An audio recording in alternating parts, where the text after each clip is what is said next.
ঢাকাই সিনেমার জনপ্রিয় নায়িকা মাহিয়া মাহি বেশ খোশ মেজাজেই সময় কাটাচ্ছেন। রাকিব সরকারের সঙ্গে বিচ্ছেদের পর পুরো দমে কাজে ফিরেছেন এ নায়িকা।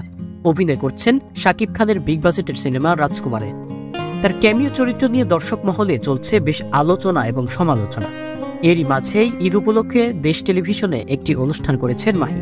তার সঙ্গে অনুষ্ঠানে ছিলেন ঢাকাই সিনেমার এ প্রজন্মের নায়ক জয় চৌধুরী। এই হিরোর সঙ্গে প্রায় দেখা যায় অভিনেত্রীকে।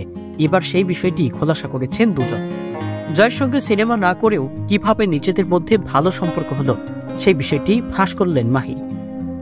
নায়িকা বলেন, অল্প সময়েই জয়ের সঙ্গে আমার বেশ ভালো বন্ধুত্ব হয়েছে।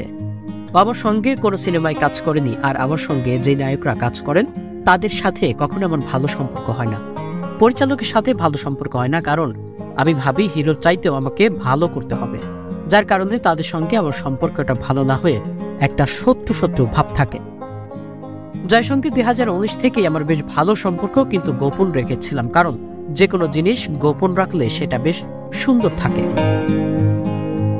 মাহির কথার সঙ্গে একমত জয়। তিনি বলেছেন, খোলামেলা বিষয়টা আসলে সবাই ভালোভাবে নেন না। সম্পর্ক গোপন থাকলে বিষয়টার মাঝে একটা পবিত্রতা থাকে। মায়ের সঙ্গে আমার বন্ধুত্ব অল্প দিনের হলেও আমাদের সম্পর্কের মাঝে গভীরতা অনেক।